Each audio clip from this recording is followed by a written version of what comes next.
দৰঙৰ সৰাবাৰীত প্ৰবঞ্চনাৰ এক নতুন কৌশল।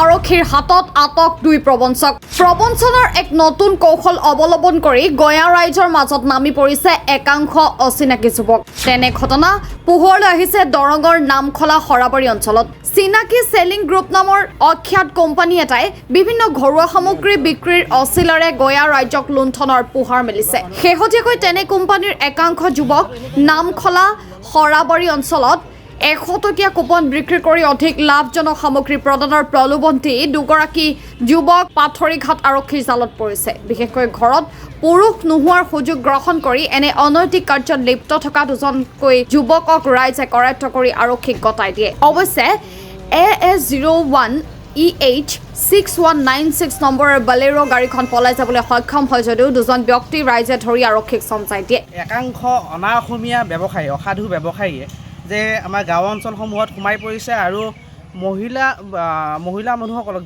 যিটো সময়ত পুৰুষ নথকাৰ সময়ত তেওঁলোকে কিছুমান কুপন বিক্ৰী কৰা চলেৰে কিছুমান উন্নতমানৰ ঘৰুৱা সামগ্ৰী দিম বুলি এটা প্ৰলোভন কৰি পৰৱৰ্তী সময়ত 1000 টকাকৈ লয় আৰু সেই 1000 টকাটো লৈ তেওঁলোকে পুনৰ কুৰিয়াৰ বা পোষ্টেল যোগে সামগ্ৰীসমূহ যোগান ধৰিম বুলি কৈ তেওঁলোকে অন্তৰ্ধান হয়।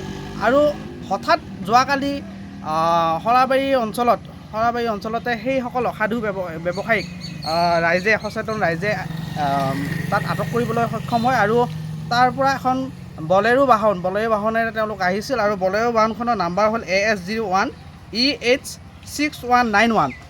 এইখন গাড়ী তাৰ পৰা ঘটনাস্থলীৰ পৰা পলাবলৈ সক্ষম হয় আৰু দুজন ব্যক্তিক ৰাইজে আটক কৰে আৰু পৰৱৰ্তী সময়ত পাথৰীঘাট আৰক্ষী চকীক চমজাই দিয়া হয় আৰু পৰৱৰ্তী সময়ত এই ঘটনাটোৰ ওপৰত ৰাইজৰ দৃষ্টিবদ্ধ থাকিব, দল সংগঠনৰ দৃষ্টি আবদ্ধ থাকিব। পৰৱৰ্তী সময়ত আৰক্ষী ভূমিকা কেনেকুৱা হয় লক্ষণীয় হ'ব। ধুলাৰ পৰা হাফিজ গিয়াছুদ্দিন আহমেদৰ ৰিপৰ্ট, নিউজ MD।